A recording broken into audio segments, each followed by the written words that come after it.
తెలంగాణ రాకముందే ప్రస్తుత ముఖ్యమంత్రి తెలంగాణలో 1 కోటి ఎకరాల మాగాణి పంట పండాలన్న నినాదం తెలంగాణ వచ్చిన తర్వాత 1,35,00,000 ఎకరాల పంట పండుతున్నదని శాసనసభ్యులు డాక్టర్ సంజయ్ కుమార్ అన్నారు. జగిత్యాల అర్బన్ మండలం తిప్పనపేటలో గచ్చుమాటు నిర్మాణ పనులను ఆయన పరిశీలించారు. అనంతరం ఆయన మాట్లాడుతూ 1,35,00,000 ఎకరాల పంట పండడానికి ప్రధాన కారణం మిషన్ కాకతీయ ద్వారా చెరువులు నింపడమని, అదేవిధంగా చెక్ డ్యాముల నిర్మాణంతో వ్యవసాయానికి నీరు సజీవంగా పారేలా ఏర్పాటు చేస్తున్నట్లు ఆయన తెలిపారు. ఈ కార్యక్రమంలో జడ్పీ చైర్పర్సన్ దా వసంత తదితరులు పాల్గొన్నారు.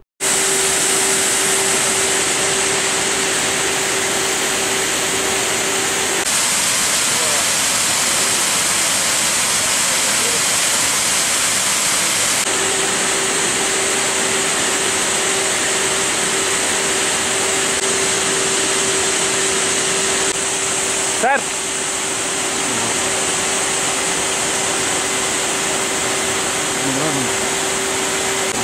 ఒకసారి నిలబడు.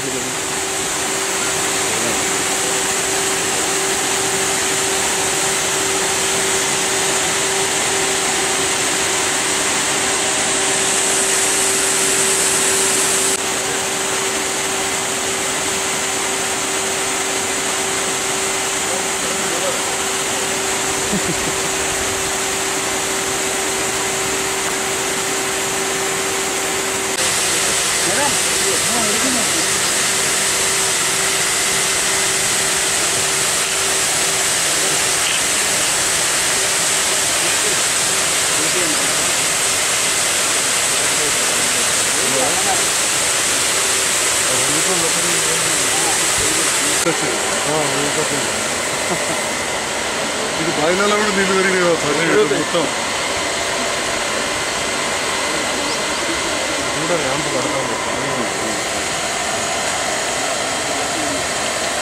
గౌరవ ముఖ్యమంత్రి గారు తెలంగాణ రాష్ట్రం నీరు లేక పొలాలు పెరన్లు బీడు వారుతున్న ఆలోచనతోటి ఉద్యమ కాలంలో ఆనాడు ఎక్కువైతే 60-70 లక్షల ఎకరాలు కూడా పాలని రోజుల్లో 1 కోటి ఎకరాల మాగాణి చేయాలనే ఒక గొప్ప సంకల్పంతో ఉద్యమాన్ని ప్రారంభించింది. మరి ఆ 1 కోటి ఎకరాలు పోయి ఇవాళ 1,35,00,000 ఎకరాలలో పంటలు వేయడం జరిగింది. రైతు బంధు అయితే ఇంకొక 10 లక్షల మందికి ఎక్కువ మందికి ఇచ్చారు. 7,300 కోట్ల రూపాయలు, ఎకరానికి 5,000 చొప్పున. మరి దీనికి కారణం వట్టిగానే 70 లక్షల ఎకరాలకి వెళ్ళి 1,30,000 అంటే డబల్ విస్తీర్ణం వట్టిగా పెరగలే. ప్రతి నీటి చుక్కను ఒడిసిపట్టే విధంగా చెరువులను మిషన్ కాకతీయ ద్వారా 4,000 కోట్లు పెట్టి ప్రతి చెరువు మంచి చేసి, అటు పెద్ద పెద్ద ప్రాజెక్టులు కాళేశ్వరం, పాలమూరు రంగారెడ్డి లాంటి ప్రాజెక్టులను మంచి చేసి, దాంతో పాటుగా మన ఏవైతే వాగులు వంకలు వెనకటికెళ్ళి ఉన్నాయో అవిట్లలో కూడా నీళ్లు వృధా కాకుండా వాటికి ప్రతి కాడ కూడా ఎక్కడికక్కడ నీరు ఆపాలి. ఆ వాగొట్టుకున్న మన రైతన్నల పంటలన్నీ కూడా పండాలి, పొలాలు పచ్చ వడాలి అనే ఆలోచనతోటి ఈ చెక్ డ్యామ్ల నిర్మాణం కూడా ఏర్పాటు చేయడం జరిగింది. మరి ఈ చెక్ డ్యామ్ల నిర్మాణం ఒక్క దగ్గర 2 ఎక్కలు కాదు. రాయకాల్ మండలంలో మైతాపూర్లో 1,30,00,000తోటి పోయిన సంవత్సరం కడితే 2 కిలోమీటర్ల మైతాపూర్ వాగు పోరుమల్లకెళ్ళి పెడితే రాయకంటి దానిక సజీవంగా ఎన్నడూ కూడా ఎండిపోకుండా ఉసుక కనబడకుండా నీళ్లతోటి నాసుతోటి చేపలతోటి ఎటు చూసినా మోటం నడుచుకుంటా పచ్చగా ఉన్నాయి. మరి అదేవిధంగా ఆ కింద మళ్ళీ ఇటుకాల కొత్తపేట అక్కడ కూడా 4 కోట్లతోటి మొదలు పెడుతున్నాం.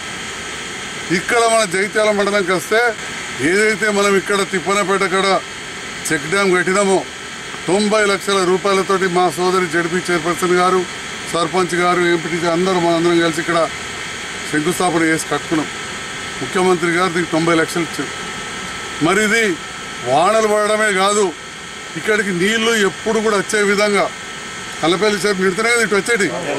అయితే కల్లపల్లి రైతులు ఎండాకాలం నీళ్ళు లేవని చెప్పి బాధపడదురు. ఆ రైతన్నలంతా మీకు చుట్టాం, పక్క మనతో ఇంటి పక్క వాళ్ళే మిత్రులే. నా దగ్గరికి పార్టీలకు అతీతంగా కాంగ్రెస్ నాయకులు రైతులు కూడా వచ్చారు.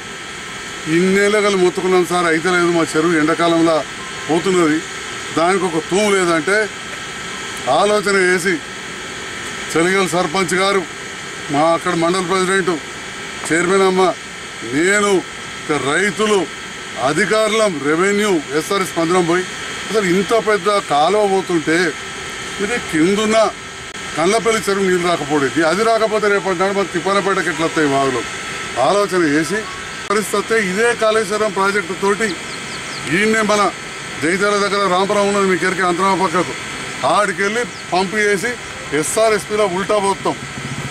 ఎప్పుడైనా నీళ్ళు ఎటు వారితే తూర్పుకెళ్ళి పడవాడికెళ్ళి తూర్పుకు వారుతాయి. కానీ మన ముఖ్యమంత్రి గారు ఏం చేశారు, తూర్పుకెళ్ళి పడవగట్టుకునేటట్టు చేసిండు కాళేశ్వరం ప్రాజెక్టు.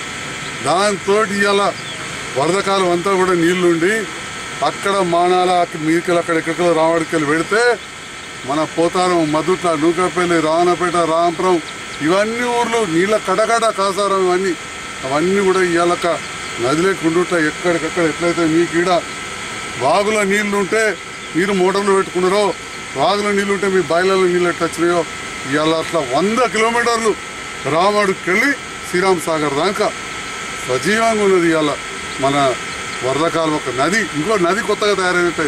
ఒక్కసారి మీరు పాతకాలం యాద్ చేసుకోవాలి. రైతన్నలు తెలంగాణకి కరెంటు పెట్టడానికి ఈ వాక్కడికి వచ్చి ఎన్నిసార్లు అన్నారో మీరే యాద్ చేసుకొని ఇల్లు ఇడిచిపెట్టి ఇవాళ వస్తుందా.